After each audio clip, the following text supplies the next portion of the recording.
Adonai, le Dieu créateur, l'univers est dans ta main, Seigneur.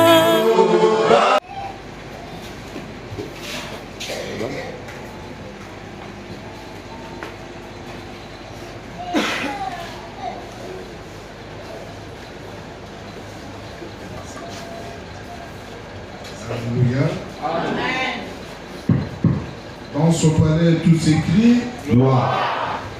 Dans son palais, tout s'écrit gloire. Je vous demande d'être à l'aise. Détendez-vous. Ne soyez pas trop sérieux. Ne soyez pas trop sérieux. Vous savez, Dieu aime aussi les émotions. Il faut savoir exprimer les émotions. S'il s'agit de rire, tu ris. S'il s'agit de sourire, tu souris. S'il s'agit de crier, crier. Vous voyez, toute la liturgie biblique exige certains cris de joie, des mots comme Hosanna, Alléluia. Tout ça, c'est pour que l'homme exprime, pour que l'adorateur exprime ses émotions. Ils concernent tout le baba Hosanna, tout le baba Alléluia, tout le baba Amen. Pour nous sunga moto ete abimisa pour sengo izakatina ye to izakatina.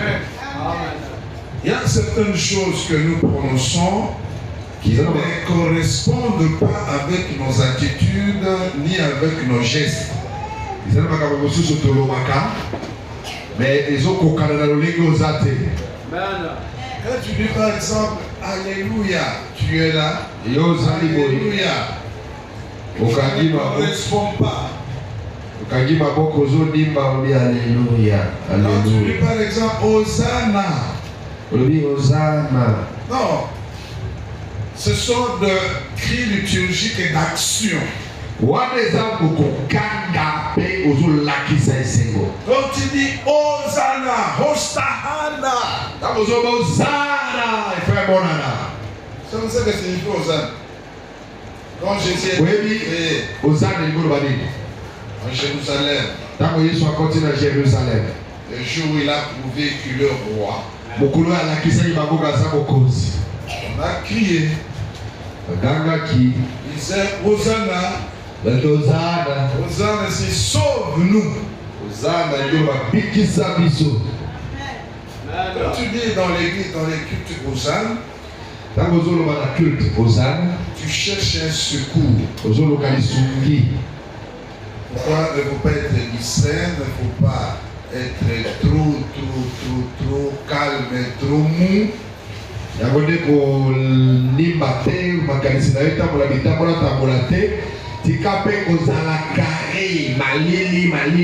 Trop sérieux. Il faut être des fois comme Pierre, un homme impulsif. C'est que les causes à la Pierre. Vous devez Vous voyez, le caractère de Pierre l'a permis de monter des dimensions.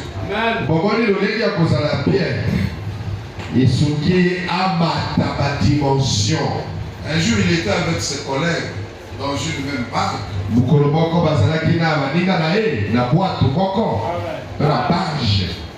Mais par ses impulsions, par ses émotions, il a mélangé ses émotions avec la foi et ça a donné un résultat que les autres n'ont jamais réalisé.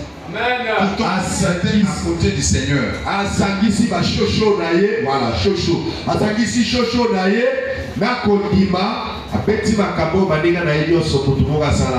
Depuis, Seigneur, si c'est toi,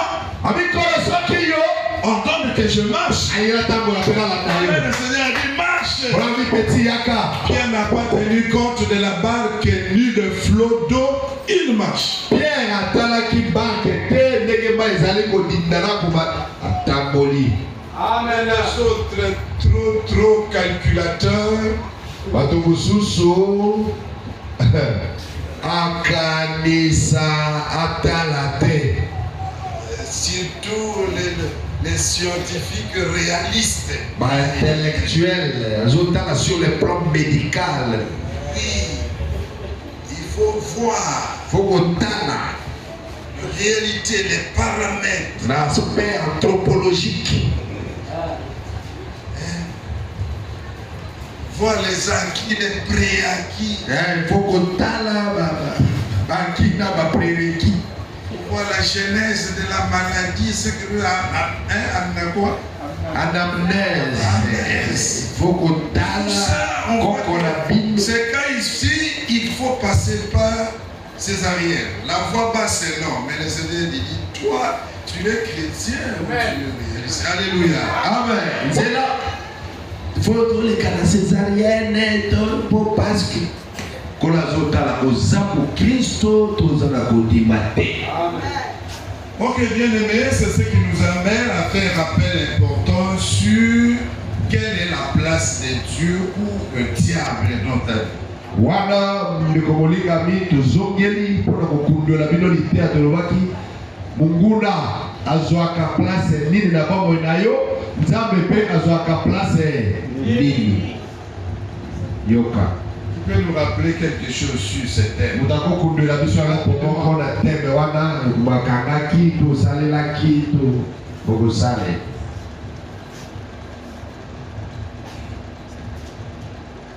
Tu se rappelles encore? Nani azokangisa lisusu? Ok, maman.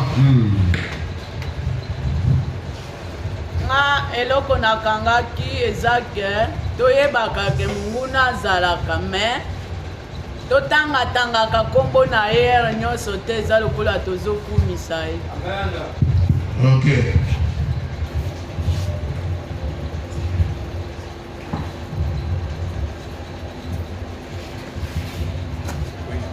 Les ministres de la communication n'est pas les communicateurs de l'opposition.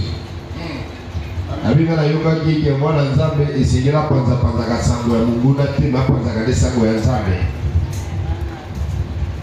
Amen. Amen. C'est-à-dire, l'église, c'est la maison de communication. Hein? Église eza ndako to canal ya communication. Ici, on vient communiquer les oracles de Dieu. Toyaka kosakola makambo minene mankolo. Alors, il faut que les chrétiens s'habituent à dire plus ce qui est de Dieu que ce qui est de l'autre. Et mon Christ esengela mesana na kolobaka mingi mayimatali nzambe na nzela kotanga kama ya mosusu wa. Moi, je n'étais pas sauvé pour magnifier l'ennemi.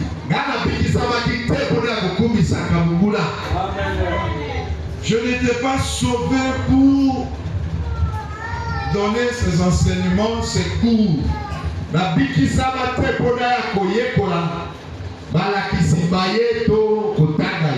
en lisant la Bible, nous oublions que nous sommes qui? Nous sommes un peuple. Allez-y, les serviteurs de Dieu.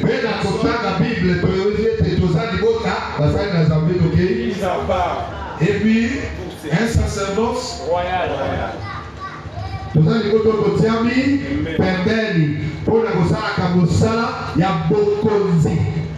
Cette personne ne se limite pas là. Faire quoi? Un peuple élu, choisi, mis à part. Un sacerdoce royal, pas un sacerdoce d'esclaves. Pour annoncer quoi? Dites-moi littéralement ces passages.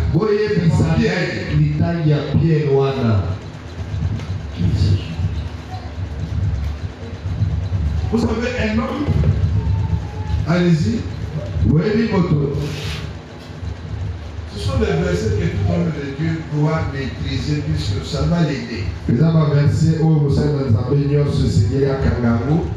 un homme de Dieu qui était parti dans une ambassade chercher un visa. La première fois, il entre là-bas, on ne le reçoit pas. Il est revenu. Troisième fois, monsieur, mais toi, tu es qui?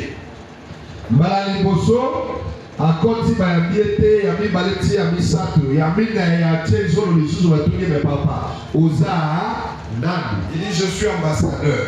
Amina za moto oyo a représentaka mokonzi. Oh monsieur l'ambassadeur, Excellence Kota. Mais ton problème, les visas des enfants, combien? Visa ya balero bapesi yetu. Est-ce que cet homme de Dieu avait menti? Non. À cause de qui? Puisqu'au moment même, un verset biblique était venu. Vous connaissez ces passages, 20. Oui, Corinthiens. Sommes ambassadeurs. Il était servi rapidement même. Et excellence, monsieur l'ambassadeur, partout il faut avoir des révélations. Amen. Alors maintenant, vous êtes un peuple choisi, élu. C'est écrit où? On ne t'a pas suivi. Tu parles à haute voix. C'est écrit dans le livre de 1 Pierre, chapitre 2, le verset 9. Vous, Maintenant, c'est assis.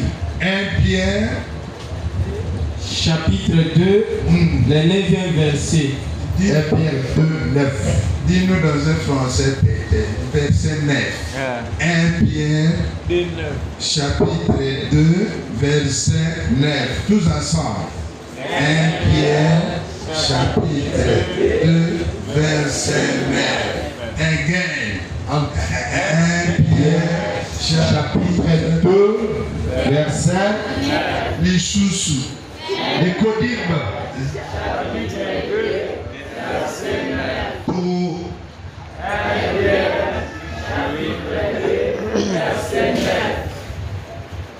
voilà. Vous, au contraire, Bino Nzokane. vous êtes une race élue. Race. Bozali. Race. Noho. Un sacerdoce royal. Race Boponami. Pe. Na lotomo ya bokonzi. Une nation. Vous, au contraire, c'est-à-dire que vous êtes différents des autres. Bino Nzokane. Nzokane. Eligozala eligolobete. Bokeseli na. Nous, au contraire, Biso Nzokane. Allez-y. Une nation sainte. Nous sommes une nation sainte. Libota et Santu. Un peuple acquis. Un peuple acquis, un peuple qu'on a acheté. Tezoami déjà et Sikolami. Ce n'est pas un peuple qu'on a eu par Ophélie. Nous ne sommes pas un peuple l'Ipana Mateka Ophélie. Même le Mateka s'achète. Gratuité. Amen. Afin que vous annonciez les vertus de celui qui vous a appelé des ténèbres à son admirable lumière. Makambo ya mutuya ya moto ya benga bino huta mulili pote mukoma na pole.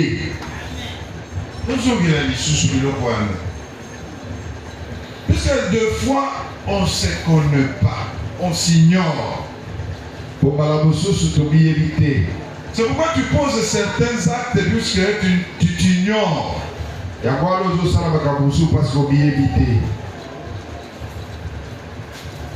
J'aime un philosophe qui a dit que connais-toi toi-même.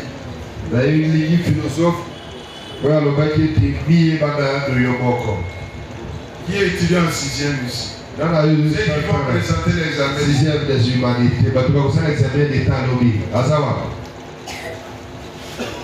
Qui a dit ça? Quel est le philosophe? Connais-toi toi-même. Vous étudiez la philosophie. Vous voyez la philosophie? Section libre. Vous savez la vidéo là-bas. Voilà. Qui connaît ces philosophes? Socrate. Très bien. Il y a des fois on ne se connaît pas, on circule comme ça sans se connaître. Alors la Bible insiste maintenant que toi tu es tel. Nous sommes. Je reprends. Vous, au contraire, vous êtes une race élue. Nous sommes une race élue. Vous allez race à mon ami. Et sacerdoce royal. Regarde-moi, tu es une race élue. Race à mon ami. Vous êtes pendant la période électorale ici. Vous êtes la période de l'élection. Et ça, vous c'est des gymnastiques pour être élu.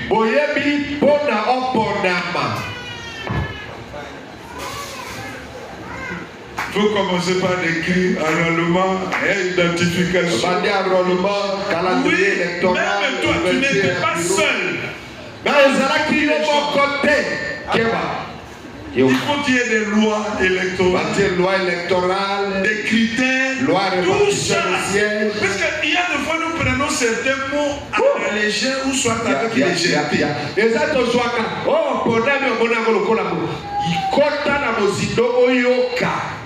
Sélection pour être élu.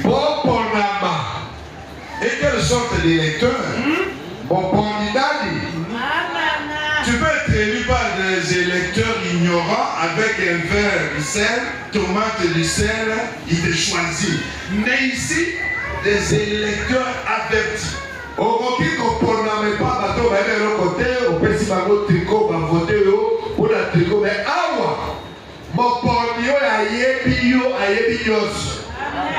au temps de la Révolution française, il y a des gens qu'on appelait des grands électeurs. Wow. Un grand électeur avait double voix. Même aux États-Unis. Et ça, bateau va avec la grande. Pour moi, il y a une personne qui va passer l'élection dans la bateau. Moi, je vais passer. Il faut tomber sa bateau à Mayenne et à Boya. De ma voix qui est pour. Quelqu'un qui est là chez vous, là, lui, est dans ce est-ce qu'il connaissait qui est là, à Zapuna. Est-ce qu'il connaît ce qu'on appelle le projet de société? Étaliété avec gobelet du sel, à côté de les principes, où il amène des aïeux. Lui n'a pas autre chose là à voir. Mais ici, des électeurs avertis.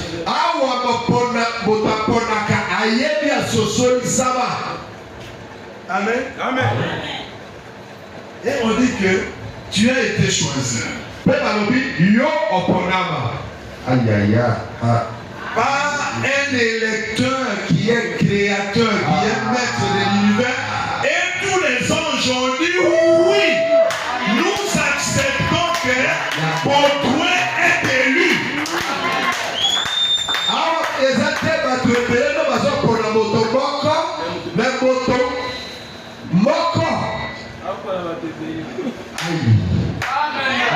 Et tous les corrompus.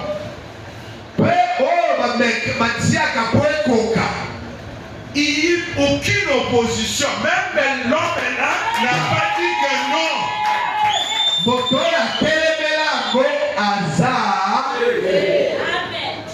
Amen. Quelle élection, quel privilège. Est-ce que pas de tribunal pour faire recours? Puisque l'autorité de la chose est choisie, est prononcée. Recours exact parce que l'autorité suprême est apponi. Vous à Koloba, Aza, Yoka, de mon programme. Oboyanga, je suis élu. Amen. C'est ça. D'accord. Ça continue après l'élection. Et un sacerdoce royal. Le tombo ya bokonzi. Un sacerdoce royal. Le tombo ya bokonzi. Dans le mot royal, il y a le substantif roi. Dans le liloba monoko babengi royal to bokonzi ezana mokonzi na kati. C'est-à-dire, en servant ici, tu ne sers pas comme une ville personne, mais tu sers comme un roi. Ezate ozosala musala wa ozosala bourgmestre te ozosala gouverneur te ozosala ministre te mais ozosala ye moko Sacerdoce royal. bokonzi ya bakonzi Avec l'option royale. n'est pas quoi ya bokonzi. Continue. Comment? Une nation sainte. Une nation sainte. Engomba esatu. Une nation mise en part. Engomba batia pembe. Pourquoi on n'a pas dit un pays saint? Pour la dire balwaki te pays saint. Il y a une différence entre un pays et une nation. Ouais. Bokeseni bozali na katikati ya mai babengi pays nao babengi nation. Une nation sainte. Nation ya esatu.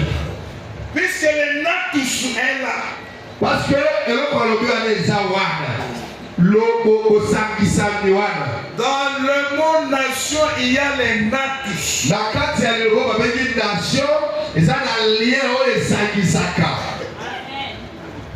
Natus dilaté, c'est ce qui vient du verbe naître. Wana euti na latin oti euti na verbe kobotama. C'est-à-dire pour qu'on serve Dieu, il faut que nous soyons engendrés de ce Dieu. Amen. Pour qu'on forme sa nation. Pour être pour la kosala na ye, c'est que to botama pa na ye, potokoma lipota. Je ne suis pas politologue, je dis, mais je dis ce que la Bible me dit. On peut avoir un pays composé de natifs et de non-natifs. Mais ici, dans ce sacerdoce, on parle des nations. C'est-à-dire des personnes qui ont même gène. Amen. Alléluia. Avec pays, ezana babotami na kati na babotami na kati te. Mais na bokonzi oyo eza na bato bazali na makila moko basangani na nzela moko. Dans les pays, il y a même des adoptifs. Na bato bazwaka ya kozwaka na dimio.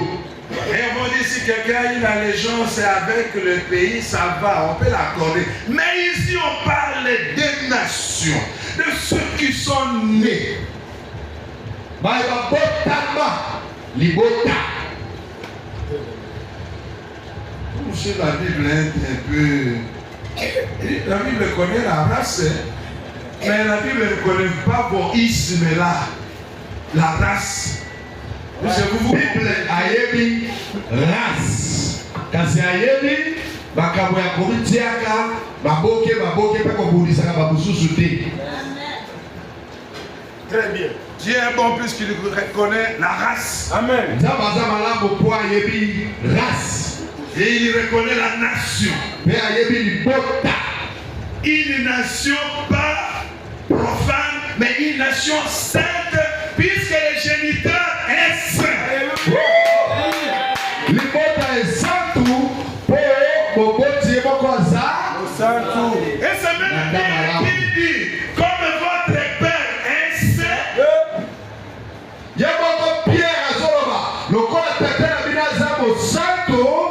Vous aussi, soyez comment?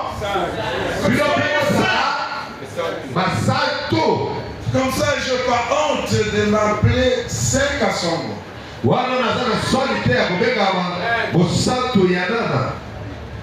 Puisque tel père,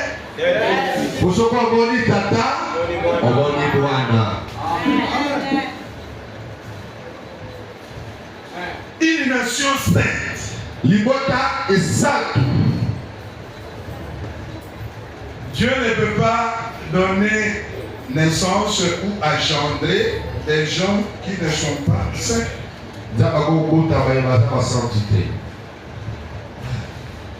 Tous ces qualificatifs-là, c'est pour nous. Une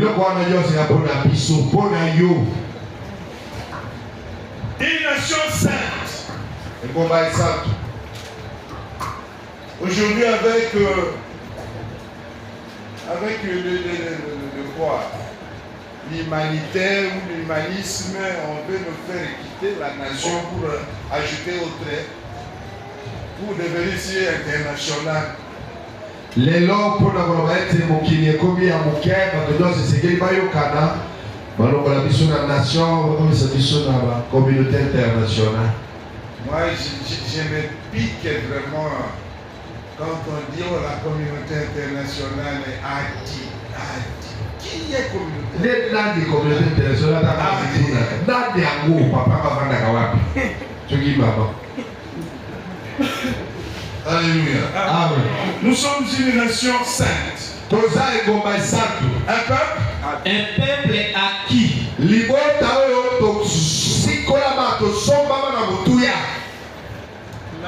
Ça c'est ma sociologie biblique.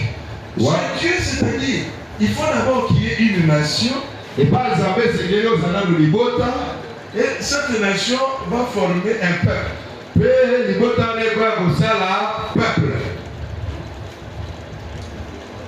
Ça c'est la sociologie politique de Dieu. Voulez-vous former un peuple avec ceux qui ne sont pas nés?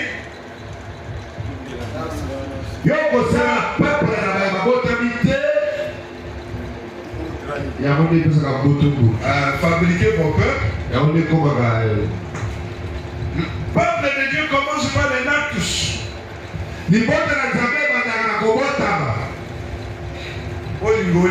C'est ça ce que Dieu a voulu. Amen. Amen. C'est alors que Dieu va aller plus loin et chercher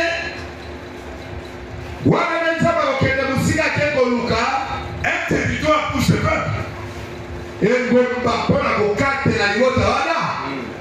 Puisque Dieu ne peut pas laisser sa nation, son peuple à l'air, sans une adresse, c'est pourquoi comme moi, Congolais, j'ai mon territoire, les Congo.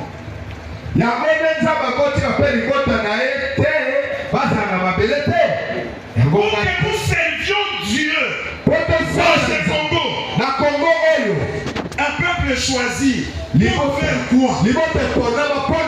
Et où? Hein? Donnez-nous le but de ce peuple. Afin que vous annonciez les vertus de celui qui vous a appelé des ténèbres à son admirable lumière.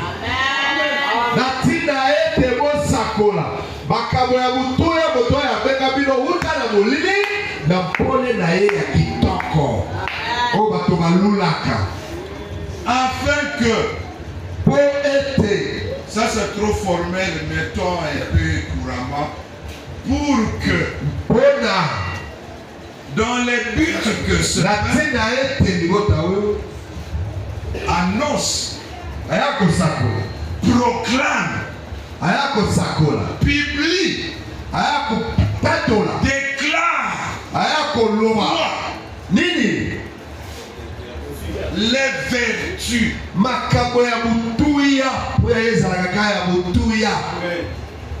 Pour annoncer pas les anti-valeurs.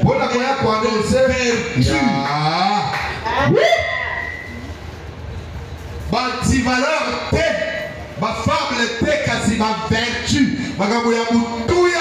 Amen. On peut annoncer une chose par la parole, par un geste, par un comportement, par une attitude. Cet homme est en train d'annoncer certaines choses. On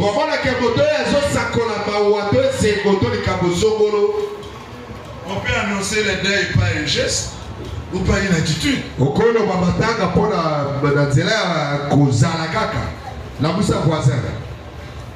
Alléluia. Amen.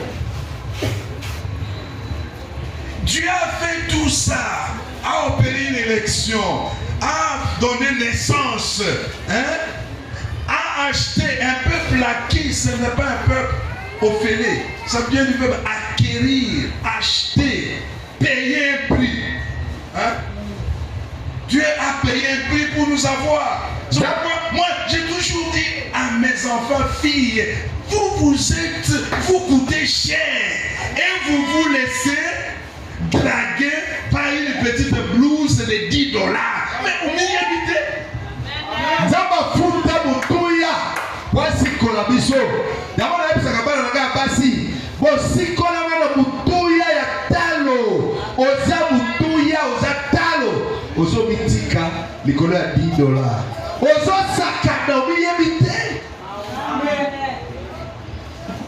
les jeunes, Bilégué, vous vous laissez ozo mitika. trompez pas de vaines choses. Vous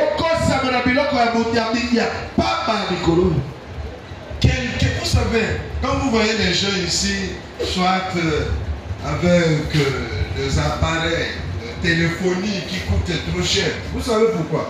Il y a des fois, au fond, le ballon, c'est pas par le game, mais il est même en train de faire une réserve de stratégie. Le jour d'un problème, il peut vendre facilement et se sauver. Okobola moto na telefone ya mutu ya boliye nango. Ba mutu ya lolendo te bazo ko bande. Aposoke yindi ateki. Pe amebikisi. Une maman avec un bijou de $20,000, c'est pas seulement pour porter, mais elle est en train d'économiser son argent. Mais toi, Dieu dit qu'il t'a acquis. Non pas avec l'or. Parce que l'or ne coûte rien. Ni avec les coltons. Ni avec l'émeraude.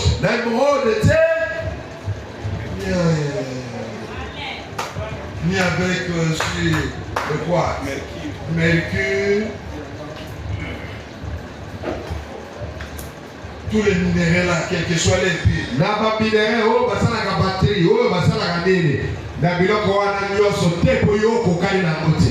que nous étions achetés par qui connaît ça? Par les sons. Par les sons de bouc. Ni d'un mouton. Au niveau des hommes. Pas avec les sons d'un Socrate. Ni avec les sons d'un César. Mais avec les sons du roi des rois. Et ce son a un adjectif qui le qualifie. On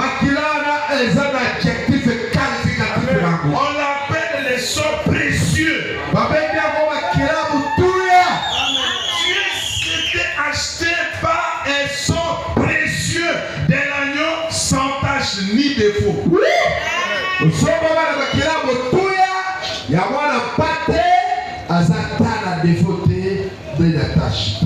Et toi, un jeune homme, tu te laisses capturer par une fille qui n'écoute rien, une fille de la rue, ne go pas là. Est-ce qu'on dit combien t'écoute? Et une fille qui se laisse draguer par une fille, un infâme comme toi-même, puisque l'homme qui te drague là, toi tu tresses les cheveux, lui aussi tresse les cheveux. Mais toi,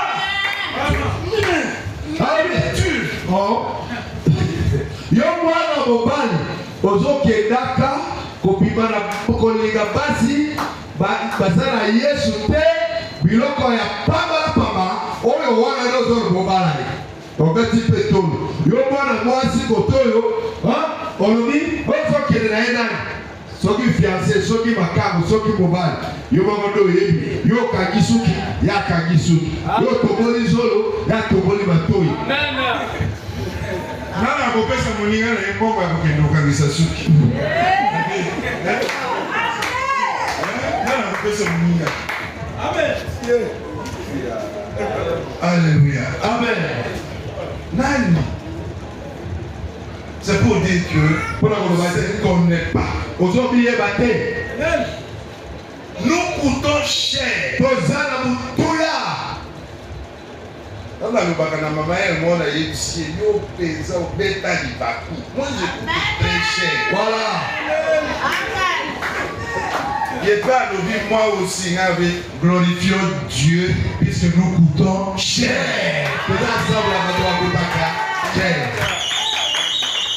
Alléluia. Amen. Mais tout ça, pourquoi Dieu a fait toutes ces dépenses?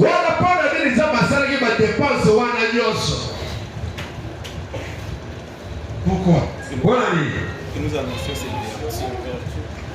Car ton Dieu de nous, la proclamation des vertus. Mais comment voulez-vous, vous allez prendre les micros ici, vous passez devant et vous déclarez les hauts faits du dit. Micro awa oya koyebisa biso makambo ya minene ya moto mosusu wana oyo otangela biso Yesu.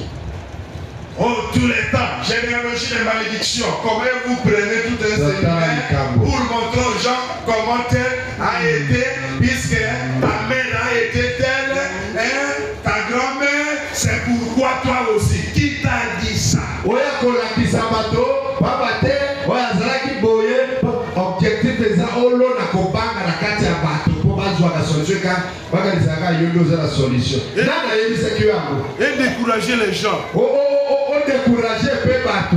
Nous étions choisis pour annoncer les hauts faits. C'est de Dieu.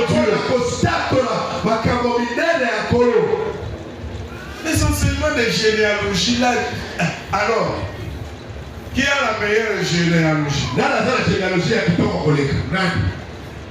C'est pas Jésus.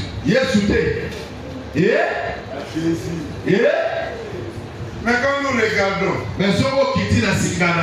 derrière Jésus, il y a même des Rahab.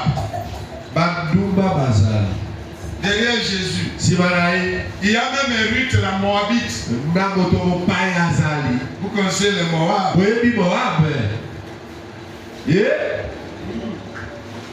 Le pays qui a été habité par des enfants incestueux.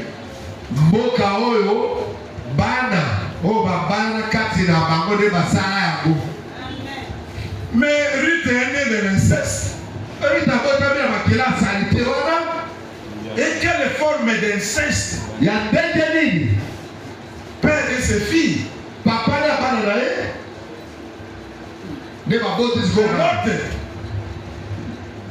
Moab. Descendant de l'autre. Et alors on va te troubler là. Tu vois, puisque ton père a été féticheur, c'est pourquoi vous avez les histoires de ces ou soit tu n'as pas été élu. Mais si tu as été élu, et tu as les sous-soutés, c'est passé. Et tu ne vois pas la main de Dieu puisque tu crois à ces histoires. Et on est ce qu'on croit. Puisque tout adorateur est pareil à celui qui adore. Amen.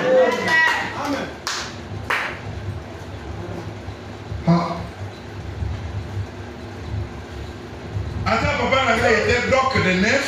Vous connaissez les docs de neuf? Oui, doc de neuf. Même mon père était les docs de neuf.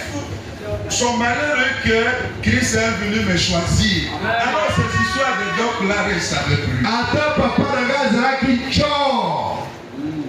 Pengai na sikolo na makila na Yesu. Makila na ye na katani na ngo etaliga lisusu. Faites tomber ces histoires. Sinon vous ne serez pas libre. Même les pasteurs, l'apôtre, le prophète qui anime ce séminaire, qui te dit ces histoires, quelle est sa généalogie et comment était-il délivré? Mais toi, comment as-tu été délivré? Parce que yo biloko wana tuna yo bakambola yo ndenge nini bakoko na yo bakoko na yo na libota na yo biloko azalaki te. Amen. Alléluia. Ça. Nous devons annoncer le vertu de celui qui nous a appelés. C'est que tout ça qu'on a vertu.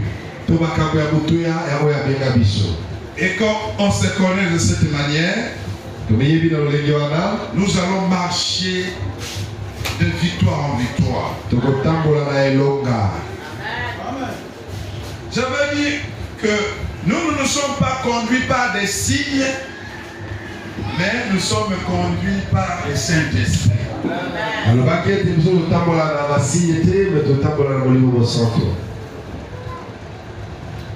C'est pourquoi nous devons grandir. Lisons Hébreux chapitre 5, versets 12 à 14. Le temps à Hébreux, chapitre 5, versets 12 à 14.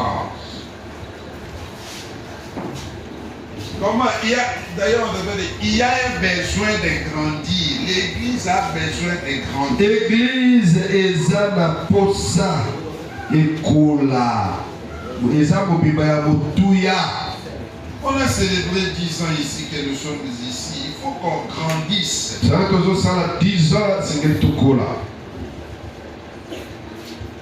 Hébreux chapitre 5, verset 12 à 14. Vous, en effet, les choses vous allez. Bido, Zokande, qui depuis longtemps devriez être maîtres.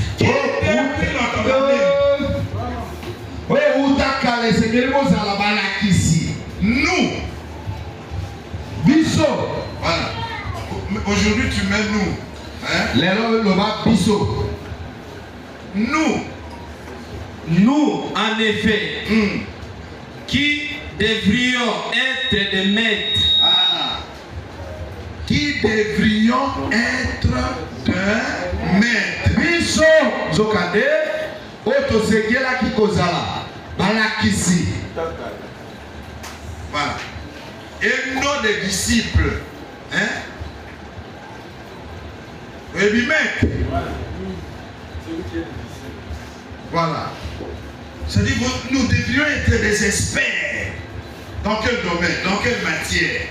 La matière, c'est que les gens sont experts, Balakisi, ou Tavandi, ton petit. Un maître, c'est quelqu'un qui s'y connaît. Maître, c'est la maîtrise. Et qui a la capacité de transmettre aux autres. Amiyebi bandimi pe azana makoka ya kolakisa na mususu. Pour que les autres à leur tour po ba mususu na nzela na bango pe fassent comme leur maître. Ba kosala lokola maître kolakisa na bango. Vas-y. Toke. Nous avons encore comme besoin qu'on nous enseigne les premiers rudiments des oracles de Dieu. Ozana tozana na posa jokande tozana na posa bala kisabiso tuba biloko ya mike lokola bébé azobela bibero ya mingi ya un mois na liloba nzambe. Allez-y. Nous sommes venus pour avoir besoin de lait et non d'une nourriture solide. Toye petozona kisake tozana na posa ya miliki ya ba bébé. Or, quiconque en a besoin de lait n'a pas l'expérience de la parole de justice. Jokane motoya azaka na miliki azana boyebi pe avandisi koyeba ya liloba ya sembo te. Car il est un enfant. Baba te aza mwana. Mais la nourriture solide est pour les hommes. Bilia ya bikuwa eza pona ba bipangi. Pour ceux dont le jugement est exercé par l'usage discerner ce qui est bien et ce qui est mal. Na bato oyo esambisele ezosalema mokolo na mokolo. Pe na boyebi bakomi na bakoki ya komanyola pona koyeba te oyo malamu oyo mabe. Nous avons besoin de grandir. L'homme de Dieu est en train de décrire l'état des enfants de Dieu. Il dit, mais vous devrez être des maîtres dans les choses de Dieu.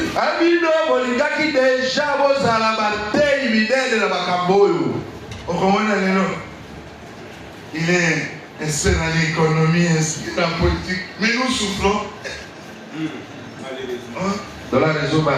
Expert en communication, en informatique et des réseaux. Nous n'avons même pas de YouTube dans l'église. Ou expert en tel. Expert. Alléluia. Amen. Oh, expert en droit, si au Wada ou quoi. Expert en droit au Wada. De l'autre côté. Et ils ont nous dit, vous deviez être des experts dans des choses de Dieu. C'est quelque chose de expert dans ma Kambomanzambe. Amen. Quand on voit notre façon de vivre, un petit, quand vous le taquinez directement, il se recroqueville.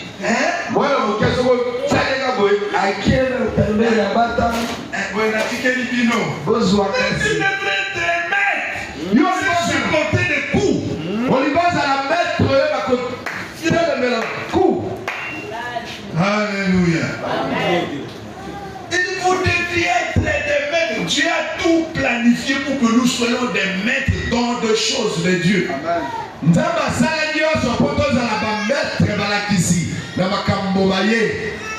l'église des enfants, l'église des Abana, il faut qu'on passe devant ici.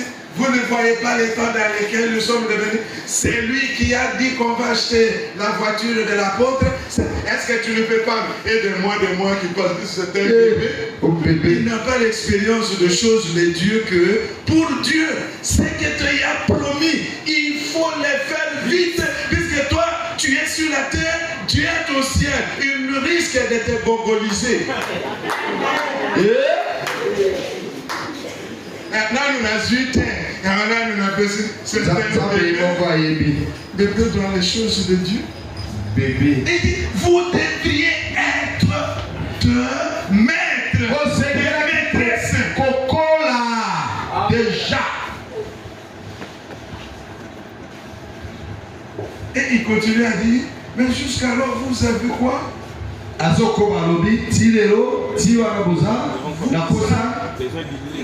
Vous avez besoin qu'on vous enseigne les rudiments.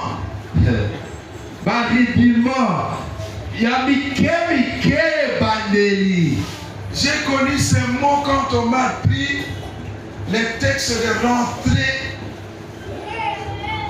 de l'école. On dira que le maître était un homme fort, de caractère dur. Parce que les nouveaux venus, quand ils viennent à l'école, ils regardent l'attitude. Et on a dit, on a commencé à leur le rudiment. Rudiment, ce sont des choses élémentaires de chaque question. Oh, les éléments, table de Mendel, ce sont des rudiments.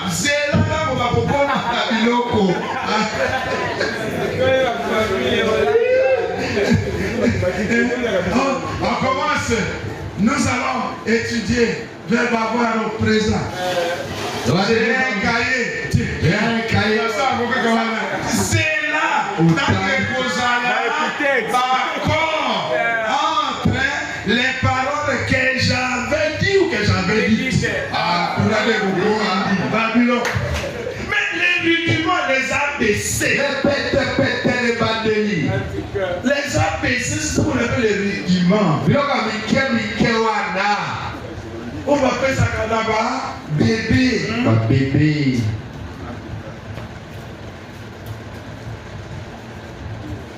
Alléluia. Amen. Oh, ces rudiments-là, c'est pour les bébés. Mais vous, c'est pas ça.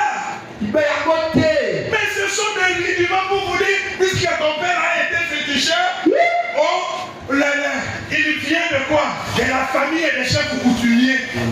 Oublions qu'être chef coutumier, c'est un don de Dieu. Qui doit diriger le village? Dites-moi, nous sommes dans la famille et le chef, qui va diriger? Est-ce que Dieu se fait des désordres? Tu organises même les sociétés. Non, moi, le chef coutumier, on le dit non. Chef coutumier,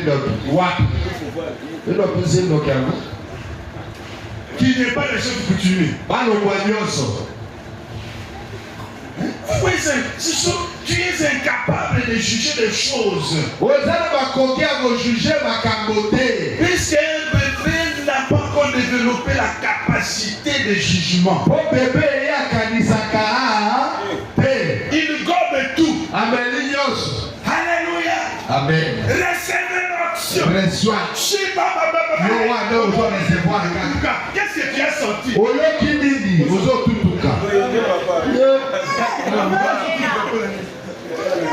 Ok, qu'apporte les gars, l'équipe là sera 0. On a visé. Amen. Des rudiments. Des affiches là.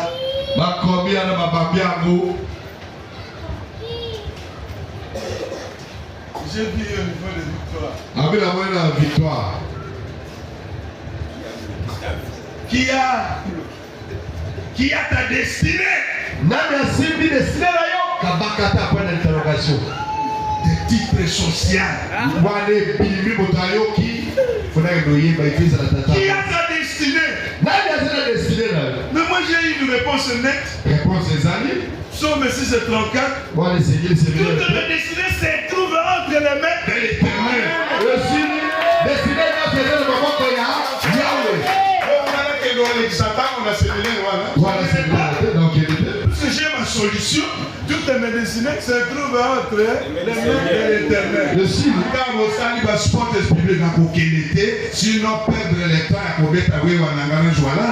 Amen. Amen. Vous devriez être des maîtres. Et c'est quel Bozala, Mikolo. Amen. Amen. Amen.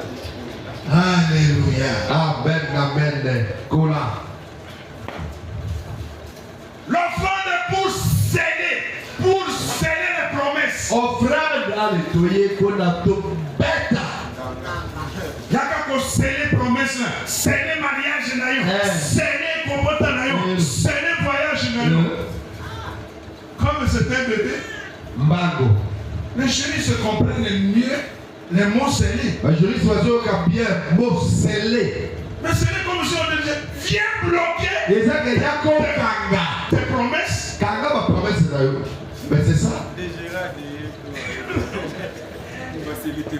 Va sceller magasin là.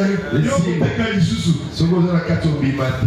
Va sceller les potes là. Yo kobota lisusu. Et vous devriez être des maîtres. c'est quel bozala balakisi. Au lieu d'user la foi, de croire que ce que Dieu m'a promis, que le jour passe, que le mois passe, cela va se réaliser. Amen.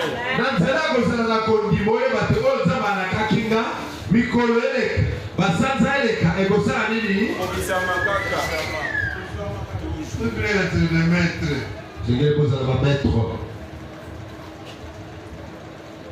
Les rudiments de la foi.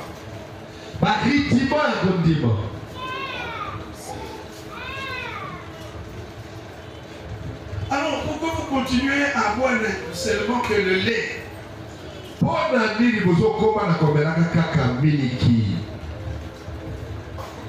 Parce que l'homme de Dieu, le prophète Télébat, un Est-ce que le prophète est là pour qu'on consulte nos vies ou pour qu'il nous communique les oracles, les dieux, pour que nous marchions dans la lumière?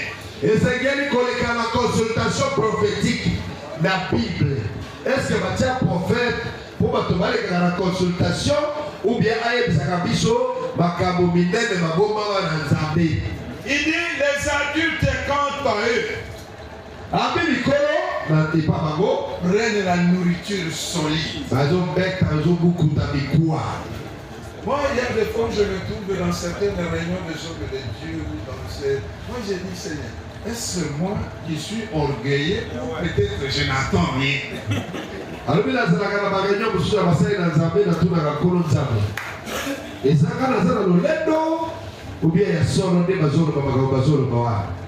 Surtout avec les histoires de typologie. Ça c'était la typologie, ça signifiait que Alléluia. Si c'est apparu autant d'étoiles, l'étoile a dit ceci, dit ceci. Alléluia. Mais les adultes discernent, jugent.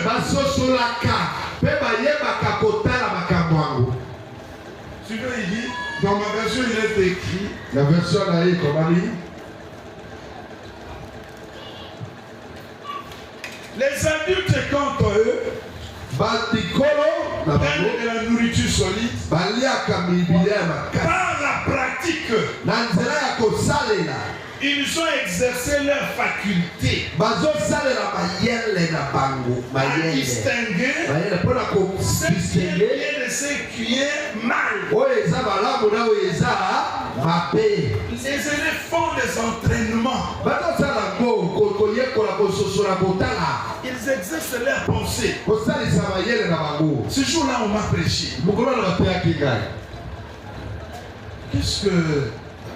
Quand j'ai mis cette parole en pratique, est-ce que j'avais vu le résultat? Comme j'ai vu, je dois m'atteler à faire ça. Hier, j'étais quelque part à Delvaux, dans un mariage, des lignes de mes filles, Dorcas, cet enfant de l'Écodim de Adi Massina. C'est pour vous dire, même si vous aurez des 1000 maîtres, vous n'avez qu'un seul père. Amen.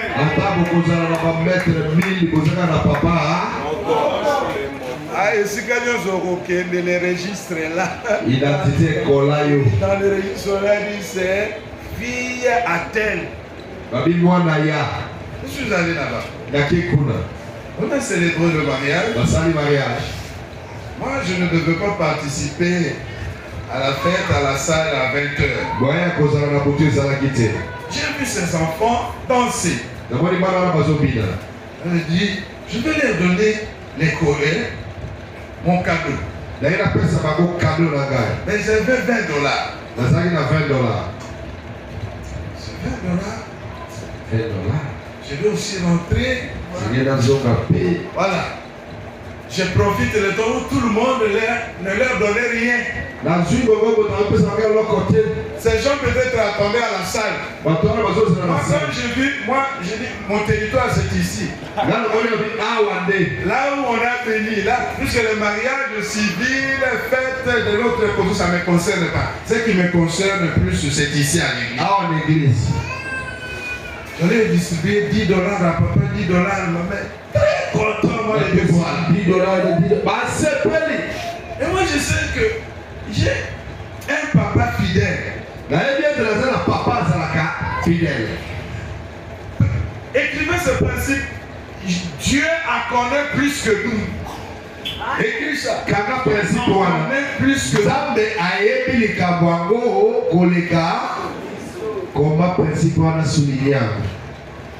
Dieu connaît ta crise plus que toi. Puisque toi tu peux avoir $100 aujourd'hui. Mais tu ne sais pas qu'il y a cette année de vaches maigres qui arrivent.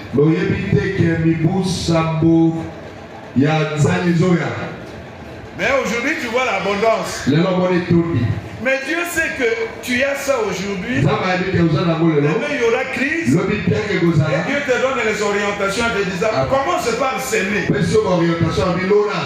Puisqu'il a dit Joseph, il y aura cette année d'abondance en Égypte et cette année de vaches maigres. Pour contrecarrer cette de vaches maigres, vous devez s'aimer.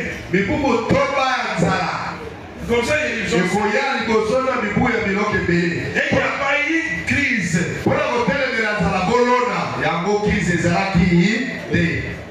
Toi, tu connais tout simplement l'abondance d'aujourd'hui et la crise d'aujourd'hui. Mais tu ne connais pas la crise de demain, tu ne connais pas l'abondance de demain. C'est pourquoi tu es troublé.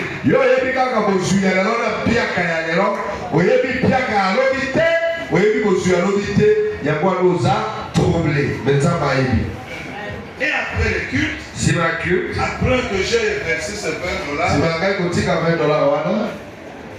je vois un pasteur qui m'appelle. Oh papa, vous rentrez. Ah, le gérant. Mais un peu de cassier. Ouais, non. Après, c'est approche. Quand je suis arrivé aux arrêts pour sortir, c'est les $20. Nathan a payé $20. Mais, vous voyez maintenant, j'ai de l'expérience. Qu'en donnant, je peux rien jouer. Les adultes connaissent ça. Mais les bébés, c'est comme la veuve. La veuve, c'est un gros bébé.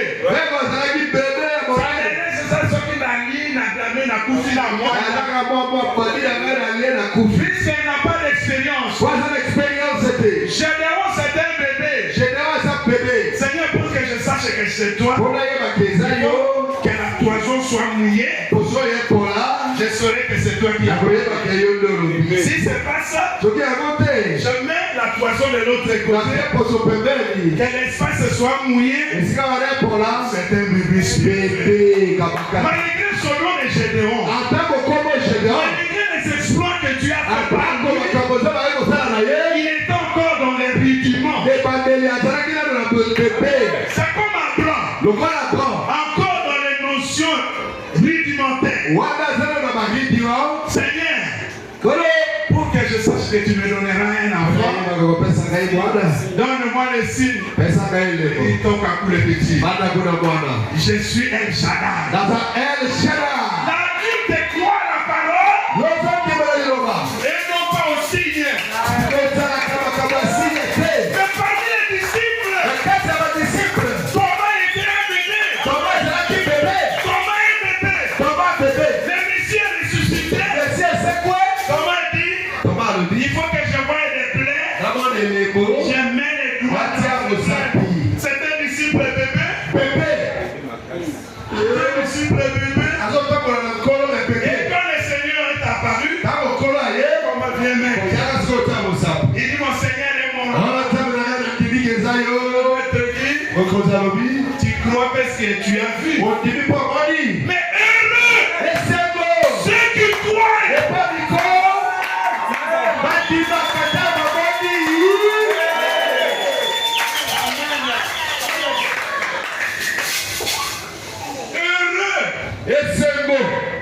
Ceux qui croient voir la porte sans passeport ni visa. Amen.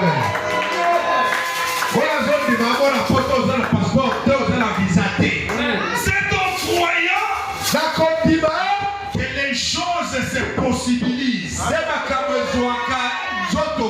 deviennent une réalité. Ça, ce sont des macro-bouffes des adultes. Et les bébés, tout le monde en a. Et puis, il y a ton train de prière de bébé. Papa Salamona Nakumisayo, c'est un bébé, puisque bébé a besoin de développer sa vue Bébé a besoin à mon âme. Mais les anciens ont vu et pensent à d'autres choses. On avait les temps. Qu'est-ce qu'on appelle des rudiments? Je vous ai dit que la Bible, quand un juif lisait la Bible, il ne voyait pas les versets. Il ne voyait pas les chapitres. Il voyait les compacts paroles. C'est l'archevêque qui? Archevêque Pakaboko à Moté, celui qui a coupé division à chapitre. Otenda et Mokata Bible dans le chapitre, là, verset. C'est un Lampton. Étienne, cet évêque de Catemuru, c'est lui qui a divisé la parole à chapitre. Il y a une division à chapitre. L'archevêque Lampton. Quand il s'est rendu à Rome, Rome. Alors, il était sur un cheval. C'est pourquoi vous allez voir certains chapitres sont plus longs, les autres courts, puisqu'il était, quand vous êtes sur le cheval, vous marchez à Sacragua. Alors, vous allez voir en matière de pensée, la pensée peut ne pas être finie dans le premier morceau, mais la pensée se termine dans l'autre chapitre. Vous comprenez les cas ici et aussi là, dans le chapitre de Bosote, il a dit chapitre à Bibalé. Il a dit que c'est un verset. Il a fait ça au 13e siècle. À Salango, au 13e siècle. Après, c'est pendant la réforme qu'on a divisé en versets par Robin Estienne qui était libraire. Robin Estienne qui est libraire, pour passer à livre, mais au 4 Alors, regardons, ce qu'on a dit, ce n'est pas terminé dans le chapitre 5. Si nous descendons dans le chapitre 6, vous allez attendre ce que la Bible appelle les rudiments. Il dit, c'est pourquoi ne nous attardons pas aux notions élémentaires. Lisez chez vous. Le chapitre 5 n'est pas encore, et la pensée de la chapitre 5 continue jusqu'au chapitre 6. Chapitre 6, verset 1er. Ouais. Ah là, c'est la parole. Ah, pour la Hébreux chapitre 6, verset 1er. C'est pourquoi, laissant les éléments de la parole de Christ, tendons à ce qui est parfait, sans poser de nouveaux éléments. C'est pourquoi. Pour commettre c'est pourquoi sous attente, affirmation est imposée. Voilà. Jusque là, sa conclusion. ne soyez pas comme des bébés qui se contentent des rudiments. Ma bébé chez Jésus, il n'y a que des tumultes, des cris, des bruits.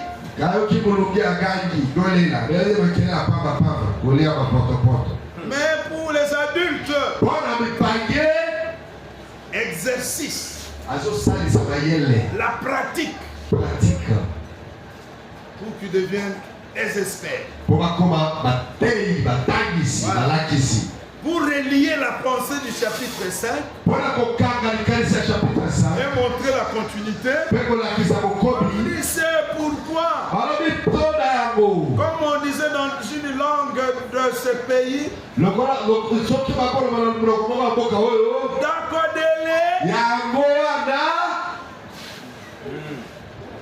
Amen.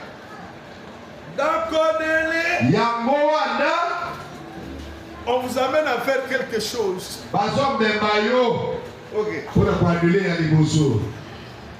Tendons à ce qui est parfait. Tendons à ce qui est parfait. Tendons à ce qui est adulte.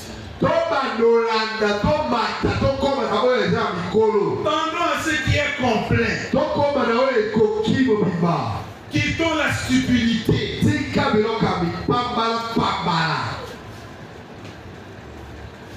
Quittons le très bien.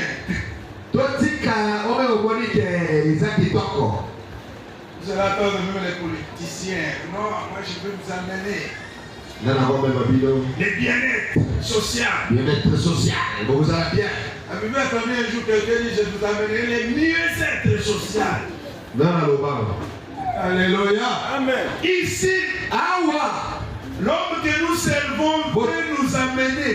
Quittons le rudimentaire, allons-y vers le parfait.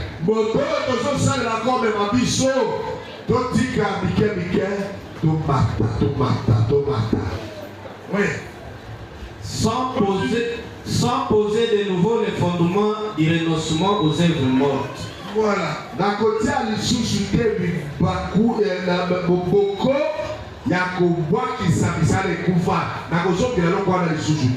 Église, les jours on a cru au Seigneur. On a dit non. Le jour on a reçu le baptême, on a dit mais non, Satan. Awa tolobi, bolobi batebolobi, Satan lelo ngai na yo na boyi Yesu, na boyi masubwe na landi Yesu. Et vous taquinez même le diable en disant, ici, il y a du sabango. Il y a du sabango.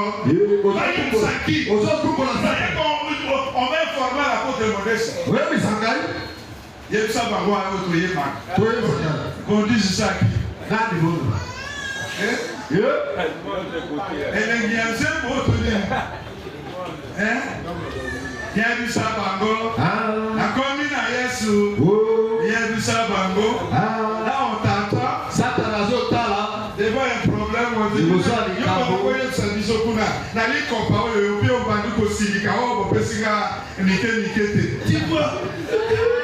mais tu nous croyais quel message?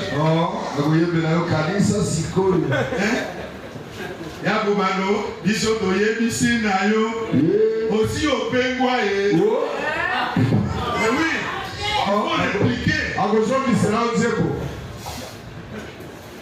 Alléluia. Dis à ton voisin, tendons vers le parfait.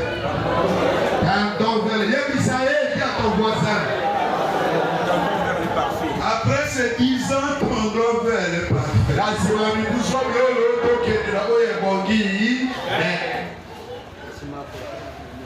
Ok, allons-y. Ok. Les rudiments. Continuons. De la foi en Dieu, de la doctrine des baptêmes, de l'imposition des mains, de la résurrection des morts et des jugements éternels. C'est ce que nous ferons si Dieu le permet. Ici, Paul nous voit. Lorsque sur les baptêmes, il dit que ce sont pour les petits, sont des rudiments. Jusqu'à ce niveau, tu n'es même pas baptisé. Si les autres du baptême il est cite ici, pas 6, 5 ou 6. attaquer ma doctrine dans la zone 5 ou 6. Ce sont des rudiments. On va débattre sur les baptêmes. Débat dans baptême. Tu n'es même pas baptisé. Aujourd'hui, à ta baptême, les ABC. Tu vas encore avoir un cahier.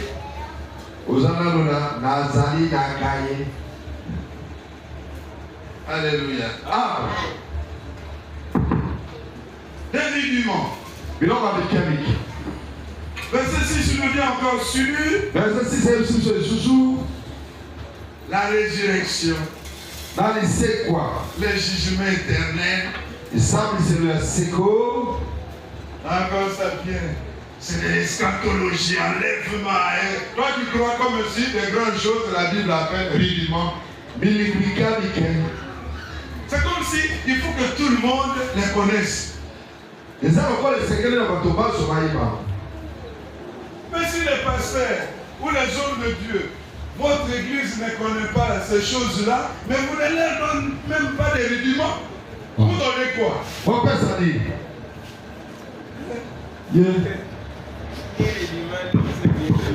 Alors, tu leur donnes les rudiments de rudiments qui sont devenus des résidus.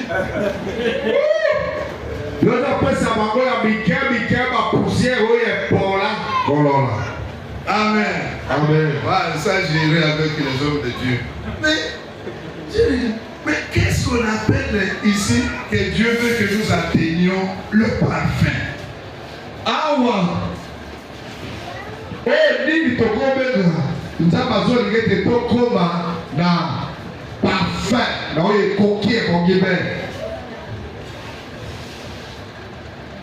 Voilà.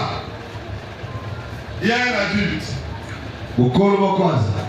Il arrive au pouvoir. Encore jeune. Dieu dit, que veux-tu que je te donne?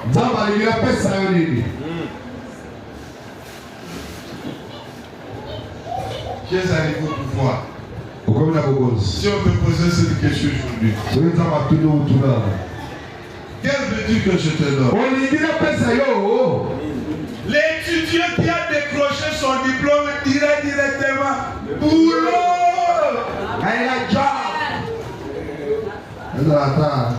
Assistant à la cabinet. Cabinet où là-bas, à côté de Pullman. Voilà. Visika. Ce sont des rudiments.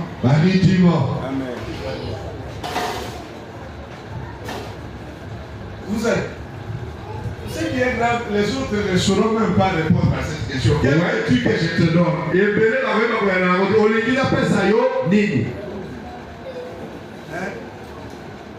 Ce qui est soyez par la moka, la personne.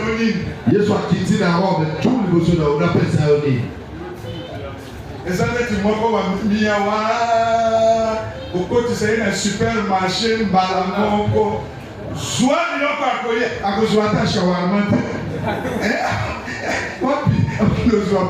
Puisque il ne connaît pas les rayons, les étalages.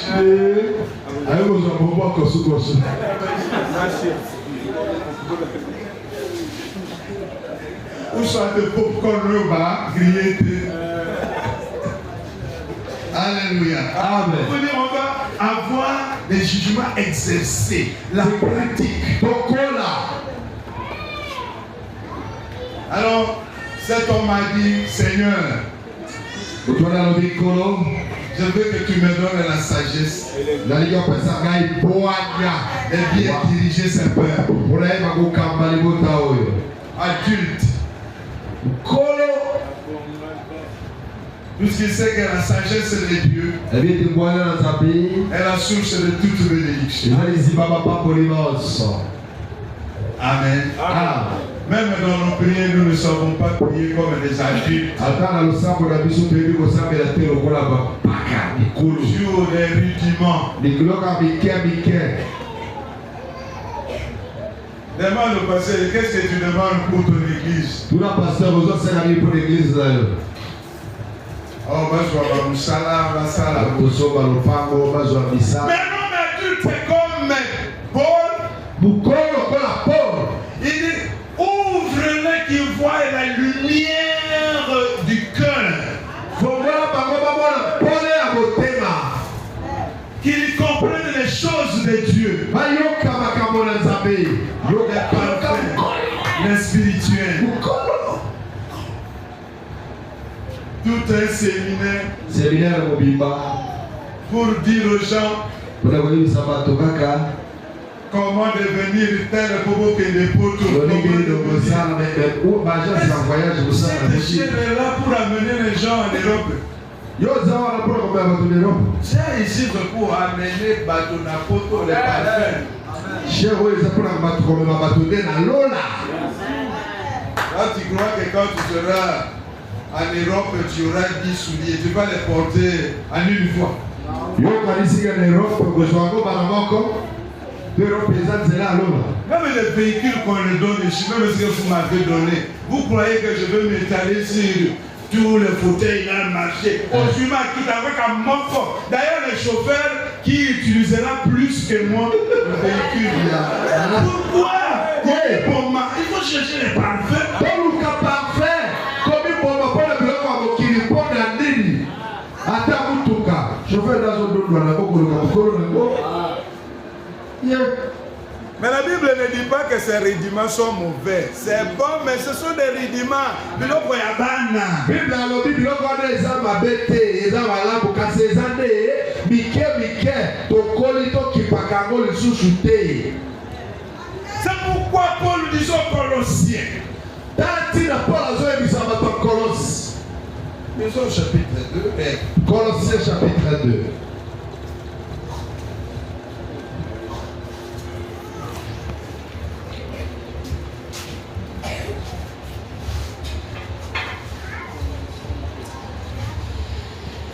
C'est pourquoi j'ai dit aux dirigeants qui nous enveloppent pour notre territoire, vous pouvez prendre ce territoire, mais si après avoir pris le Congo, les meilleurs enlèvements, nous serions où? Vous allez voir, pour cela, la fin, ça va.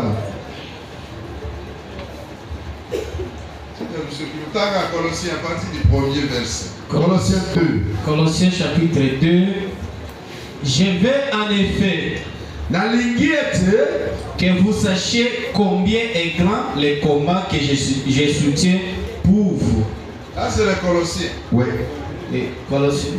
Je tiens en effet à ce que vous sachiez combien rude est le combat que je livre pour vous. Colossiens 3. Ok, 3, 3. 3, 2. 3, 2, oui, allez-y. Affectionnez-vous. Ah, ok. Affectionnez-vous aux choses d'en haut Oh. et non à celles qui sont sur la terre.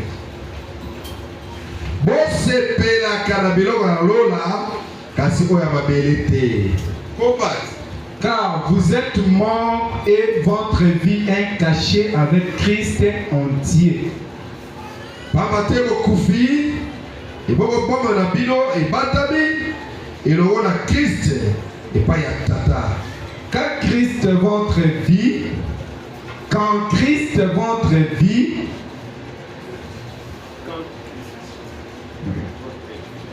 Quand Christ votre vie,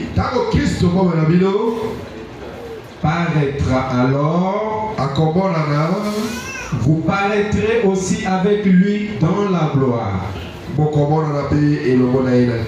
Faites donc mourir les membres qui sont sur la terre. L'impudicité, l'impureté, les passions.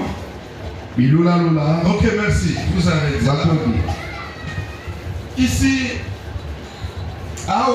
Dieu est en train d'amener les chrétiens vers une autre dimension. Nous pouvons aller au verset 4 et 3 et revenir au verset 2. Donc il y a verset 4 et 3, peut-être qu'on sera dans verset 2. Car vous êtes morts. Puisque lors de baptême, nous avons symbolisé que nous étions morts avec Christ. Et pour ressusciter avec lui. Et tout chrétien, c'est une personne ressuscitée. Nous sommes des morts ressuscités.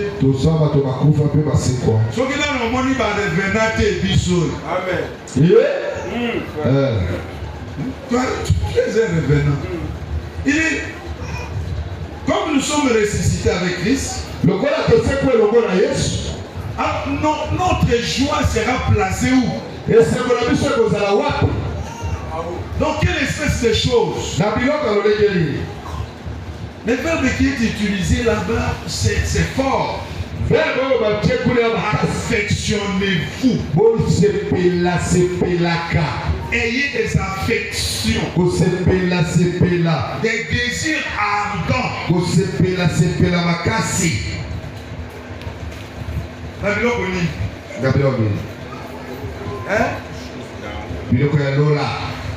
Aux choses d'en haut.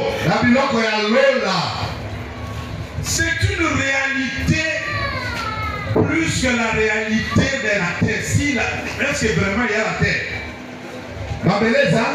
Planète Terre existe.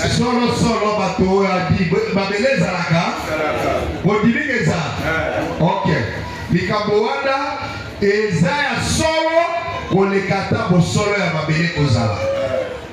Je m'imagine si cette prédication s'est passée au ciel et je te disais il y a la terre. Et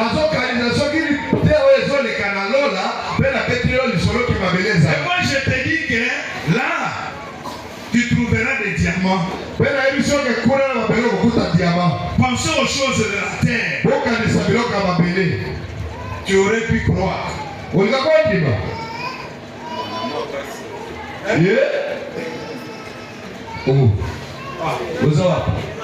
soit nous aussi maintenant nous sommes au ciel. Je te prêche. Et je te dis que préparons-nous. Il y a un fleuve Congo là-bas. Tu aurais pu croire. Mais maintenant on change de pôle, nous sommes sur la terre. Et on te dit il y a des choses au ciel. Et on vous dit affectionnez-vous aux choses d'en haut.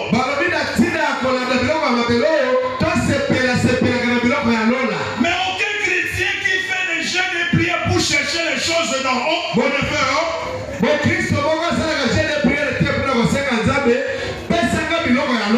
Les finalistes, ton bon de là. Pas diplôme, mais il y a diplôme, c'est en haut. Son ministère de l'enseignement. D'autres diplômes ailleurs. Mais on dit affectionne-toi aux choses de haut. Plus que les choses. Amen. Alléluia. C'est ça atteindre le parfum. Où sont les parents qui prient, qui voient non, qu'un jour mon fils puisse prêcher, qu'il devienne, que mon fils devienne l'apôtre de cette communauté un jour, qui a un jour prié.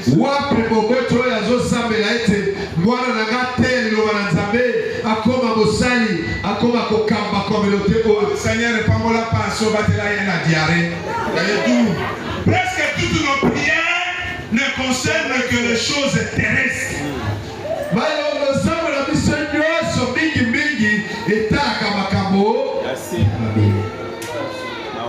On crée plus la maladie du corps que la maladie de l'âme.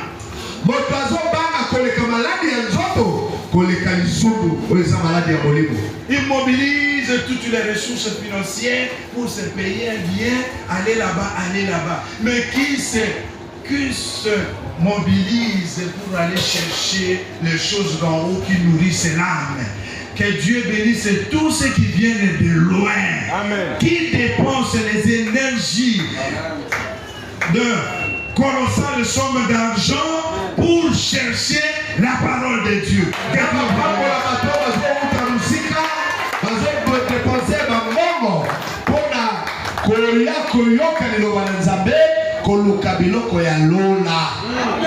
Les choses dont prier pour aimer l'ennemi.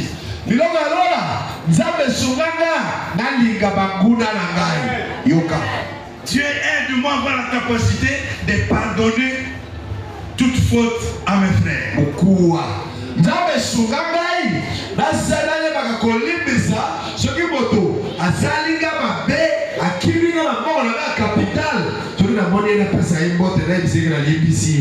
Seigneur, aide-moi à avoir des paroles appropriées pour sauver les âmes.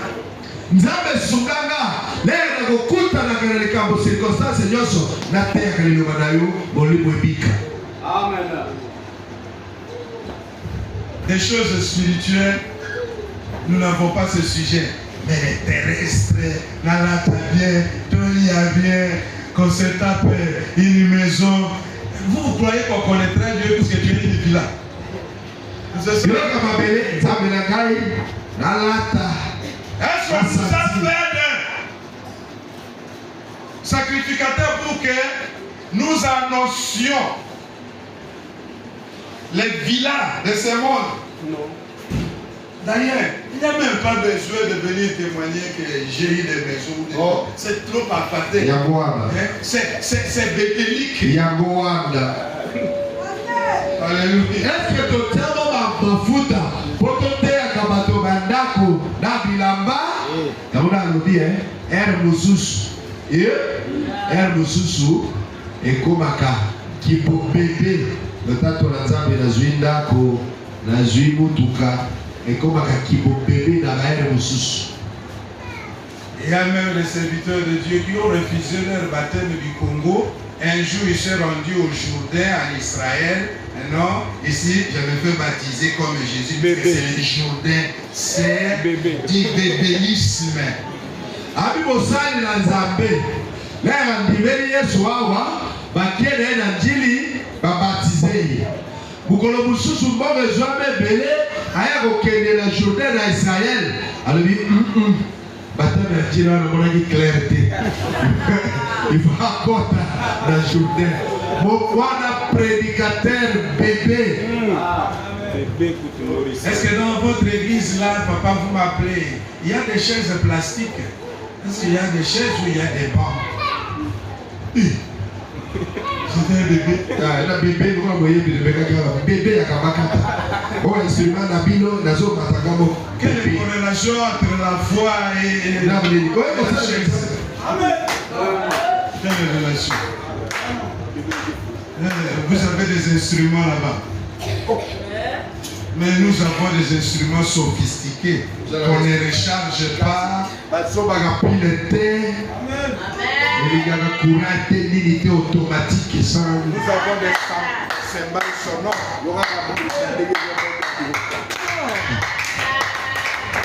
Pendant qu'elle est parfaite, donc elle est dans ma évasion et mon guibert.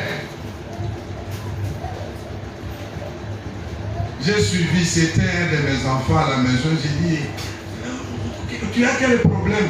Oh papa, je ne suis plus au boulot. On m'a cherché des problèmes au boulot. Mais moi, j'ai toujours donné des dîmes. J'ai toujours fait cela. J'ai de même les enfants. Même à l'église dernièrement, j'ai laissé dans cette église, j'avais acheté même des carreaux. Ça se trouve, j'ai dit même qu'on donne ces carreaux. Mais on m'a fait quitter le boulot, je ne sais pas. Moi, je dis, c'est pourquoi tu ne pries plus. Tu as refusé Dieu. Je dis, ça décourage. Ça décourage. Moi, je dis, bébé. Moi, je n'ai pas croyé. Ayabisaka papa wamengana na musala kasi ngai pona kopesa dimi na pesa kabana na sungaka kutu na makaro mususu ezali na tindaki na bisi yango nde ozoli koke l'église soute papa pesa bolembo moko bien bolembo ça décourage. Yabina bébé yayembela yata bébé. Moi je dis c'est Dieu qui t'a dit que je ne reconnais plus ces dîmes. Nzaba ebisio na zoti mama dimi na makaro na wana te. Moi, je dis si Dieu a fait ceci que les dîmes que tu as données, à 2035, c'est ta fille-là qui sera la première dame à cause de cette dîme. La première dame du Congo. Qu'est-ce que tu veux maintenant? Ou ton boulot, ou que ta fille soit la première dame à 2035. Non, c'est que moi je dis. Tu le vois pas? Il y a même des bébés ici qui disent. Une fois quand je donne la dîme, à la maison ça ne marchera pas. J'ai des problèmes. Mais tu peux avoir des problèmes, mais tu n'as pas de problème à la conformité à la parole de Dieu. Si tu as accompli la parole de Dieu, Dieu sait. Et au temps convenable, ta dîme criera. Quoi le problème? Guys, on a basic dîme de Nicolas na Kangamaka. émission que time na yo ezapo fungwa maka.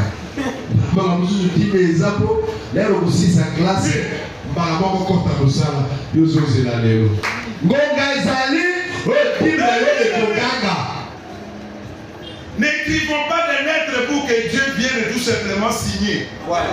Il doit les lire, voir si la prière n'est pas bien faite, finie, déclassée. Non, il n'est pas un garçon de course, il n'est pas esclave, il est roi. Il fait ce qu'il veut. C'est la souveraineté qui fait du roi roi. Koya na prière na yo teke nde nazo kende boye o na lobida koyoka te azana makokia kolongola nyonso to kolongola babususu poko bongisi abokozi. Amen. Moi, il y a des fois que Dieu vraiment nous bénisse. Il y avait autrefois il y a des gens qui venaient. Ah, tu dis que apôtre la vie, mais tango toyeko kutaena ndako moko esobe ezotanga. Oui, moi j'attends la volonté de Dieu. Ça c'est là qu'on est sauvé. Si toi tu es pour des ndako, tu en verras. Amen. Tu en verras. Puisque mes ndako sont même dans mes enfants, dans les arrières, et tu verras les buildings. Puisque c'est un petit qui ne connaît pas Dieu. Nous ne sommes pas bénis pour nous-mêmes. Il y a de fois d'autres bénédictions. Ce que nous faisons, créer des bénédictions sur nos enfants. C'est ça Dieu. Adi botobako aye akome pananga na chumbe atali ndako ezotanga ndako ya bisobe ya matiti alobi oyo da apotre toyokaka na sango ndako na ye yango nayebisi yo oza na emoneli ya babebe soki mpona bandako okombona mpo bandako na ngai eza epa banda na ngai bakoko na ngai mpo makambo mosusu tosalaka ebendaka mapamboli mpo na biso te kasi ti epa banda epa bakoko epa génération na bagénération. Autant parfait. Tout ce que tu as fait pour la gloire de Dieu. Même si tu verras les contrastes. C'est que Dieu t'aime. Amen. Amen. Ça c'est pour un adulte. Celui qui s'exerce. Celui qui va devenir expert. Yoka le bébé spirituel chanteur. Bana ya tele na mitu kabiso kaka na makolo papa ozawapi. Oh bana ya ni bazo la nzala te biso kaka nzala papa ozawapi. Et avec accompagnement musical.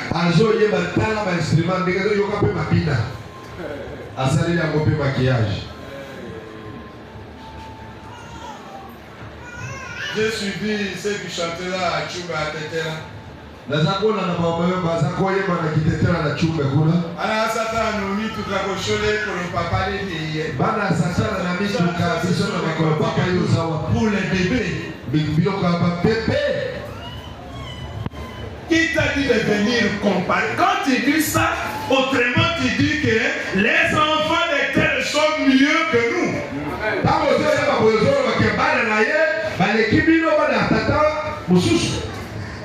Mais tu chantes ça à l'église.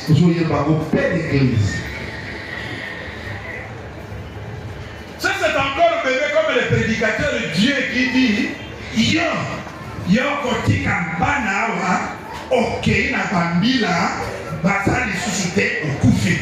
Moi je connais ce prédicateur. Abila yé prédicateur wa. Vous connaissez ce prédicateur? Oui bien. Nous avons un grand prédicateur de l'Écodine. Nous avons un petit vieux modèle de l'Écodine. Et vous attendez sa prédication puisque c'est un petit enfant. Il ne parlera pas de Gombe, il ne parlera pas de Matete, il connaît Bambila, puisque chez eux, on parle de Katera Bambila. Arreza Bambila. Tchad, parking de Tchad de Massafra, Bambila. Alors le prédicateur lui connaît Bambila. Il faut bâtir de la Bible prédication là. Voilà. C'est pour vous dire, quand on est enfant, on parle comme un enfant, on raisonne comme un enfant. Et quand on est devenu grand adulte, on voit d'autres choses qui sont parfaites. Même si le lait était utile, mais ce n'est plus le temps du lait. C'est devenu le temps de la nourriture solide. Mais tout commence avec les rudiments. Ne négligez pas les rudiments. Mais le malheur en est que tu prends beaucoup d'années dans les rudiments. 10 ans dans les rudiments. 10 ans, on n'a pas balayé la salle et tu dis, mais Berger, il y a ça qui peut sauter à cause de sauter. Qu'est-ce que c'est que le sous la âge, Berger, il y a ça. Vraiment. Est-ce que vraiment 10 ans, il ne faut pas balayer, vous savez, responsable, il y a ma maman, il y a ma papa. Tout le monde, nous sommes les derniers dimanches fait du mois. Est-ce que moi, Soso, il y a ma serviteur qu'on lit à exalter. Il faut que chaque année on répète ces histoires. 10 ans. Mais non. Tout le monde connaît baquet, mais le dernier dimanche, vous voyez. Mais vous voyez comme Soso. Oh, mais passer à l'obacité. Passer, on sait la commission m'avait pas l'obacité. Qu'ils disent là chaque jour. Bébé. Alléluia. Papa bébé. Soyez grand. Tokola. Kola. Quittons les rudiments. Et tendons vers de choses qui sont parfaites. On parlera des choses d'en haut. Il faut prier pour que Dieu t'ouvre les yeux. Vous savez, quand nous connaissons les choses d'en haut, nous allons nous détacher de choses terrestres. Amen. Vous savez, Nathanaël, qui était quoi? Pas orgueilleux, mais oui, orgueilleux. Mais puis ce quoi, il était plein. Est-ce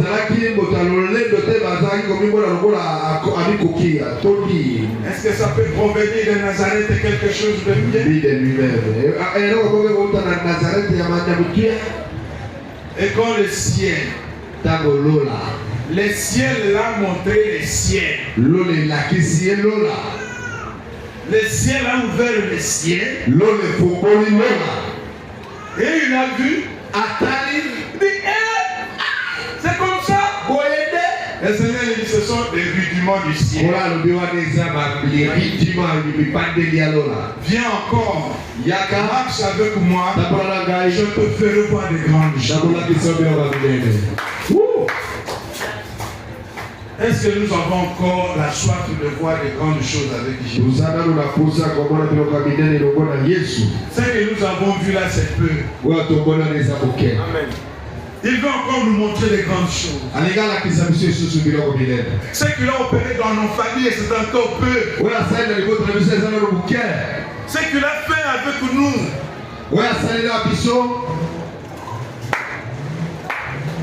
À l'université, c'est encore peu. Il veut te montrer le parfait.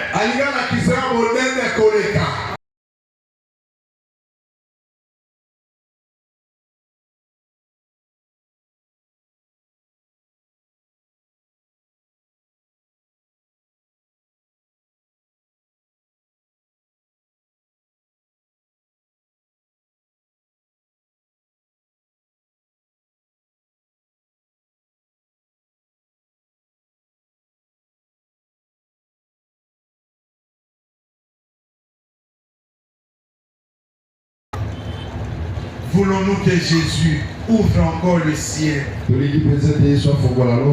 que nous soyons formidables, pour que nous soyons les sels de la terre, la lumière Tenons-nous debout. Aspire aux choses d'en haut.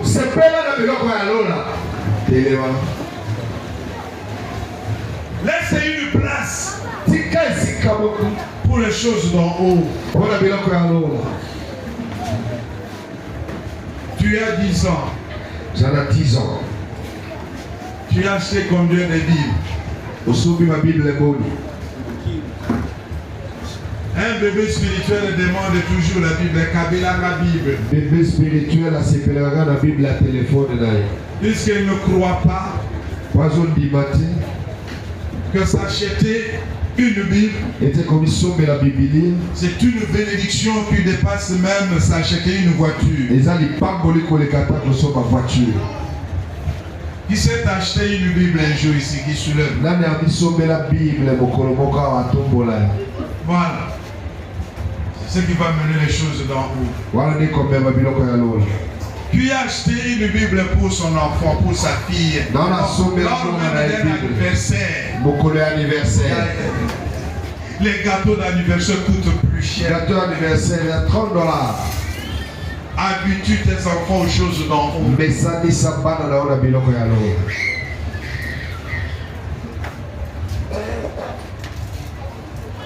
Alléluia. Amen. Oh, dis au Saint-Esprit. Ibisana boli mo santo. Memanga na likolo. Amen bayo na likolo. Memanga na likolo. Mulimo santo.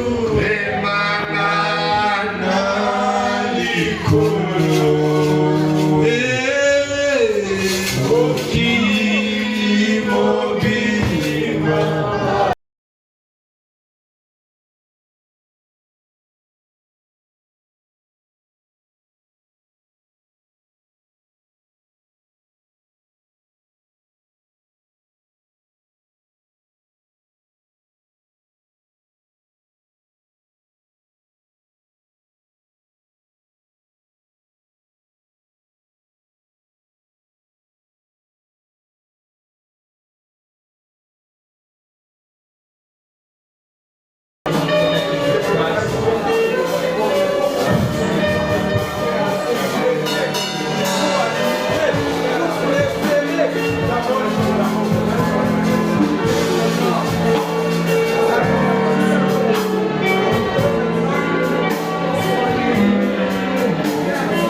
Je ne te dis pas que les choses que Dieu nous donne, les choses terrestres sont malédictions.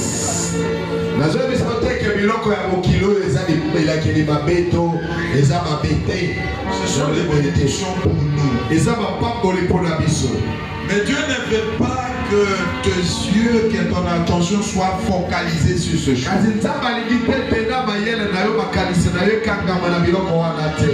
Ce sont des rudiments. Considère ça comme des rudiments. C'est pourquoi que tu dois opérer un choix.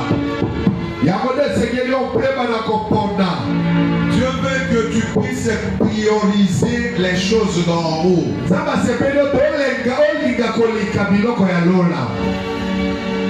S'il y a une réunion de famille, réunion d'amis et les cultes, choisis les cultes. Ça c'est faire la priorité des priorités. C'est ça que le Saint-Esprit veut te dire aujourd'hui, que tu mènes une telle vie.